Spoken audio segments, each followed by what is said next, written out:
Hi, everyone. Hi, everybody. Welcome back.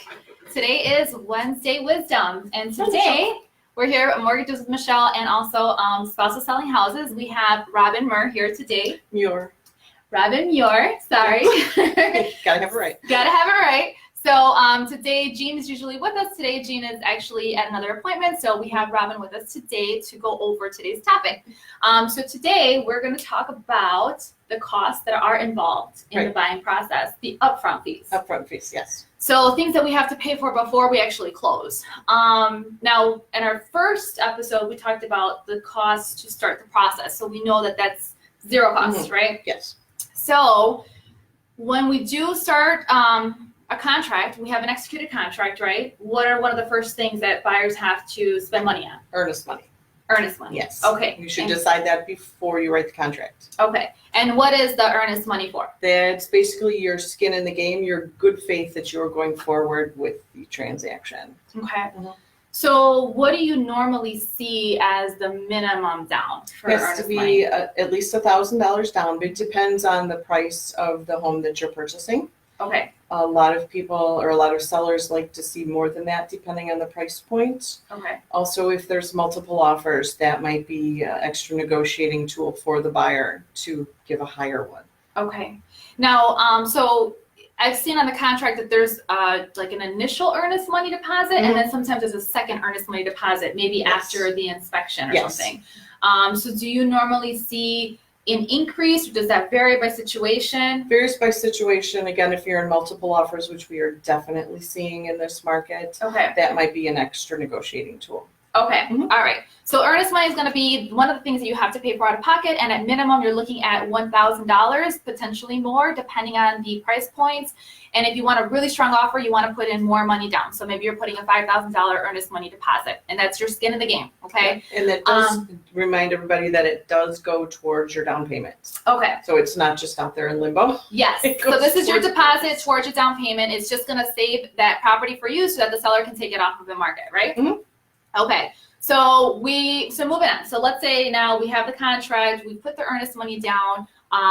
The next thing that we have is the inspection, right? Yes. Okay. So what normally have you seen in cost for a home inspection? It usually depends on the square footage, and sometimes inspectors offer a discount if you're a first responder or military. Can't hurt to ask, you never know. Or repeat if you use the same inspector over and over, they may give you a little discount. Not guaranteed, strong kudos. Okay. They're all gonna get mad. But I would say on average, they start about $400. Obviously, for the higher priced or the larger homes, they could go well upwards of that. Okay. Time-wise, though, to piggyback on that, expect an hour and a half. Okay. Sometimes longer, depending on the size of the home or what's involved. Okay. All right. So we have earnest money and then home inspection money that can be about $400. So if we go with the minimums, we're looking at $1,000 minimum earnest money and then $400 on average for the inspection, depending on the size of the home. Yep. So we're at $1,400. Let me add, I'm sorry, if you have a radon test, usually $200 to $250.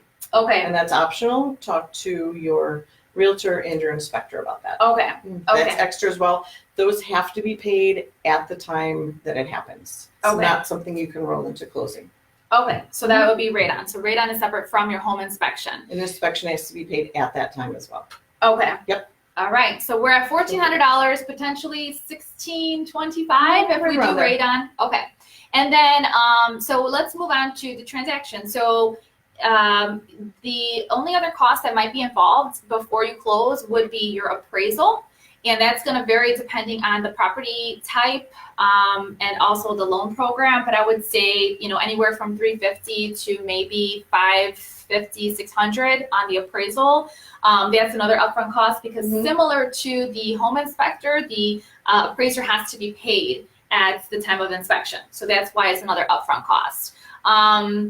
If you're looking to buy a condo, sometimes there are fees associated with the condo association to release documents. So we might see a $25 fee for a condo questionnaire, up to $200 to see their financials, get a copy of their insurance, any of their legal documents. So that's going to vary again depending on the condo association and their management company.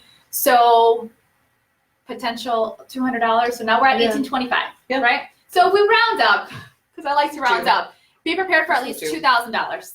$2,000 for any of the upfront costs. And I mean, I would say that, for sure the earnest money has to be paid cash, but the other items I think could probably be charged on a credit card if needed. Not cash, actually a check.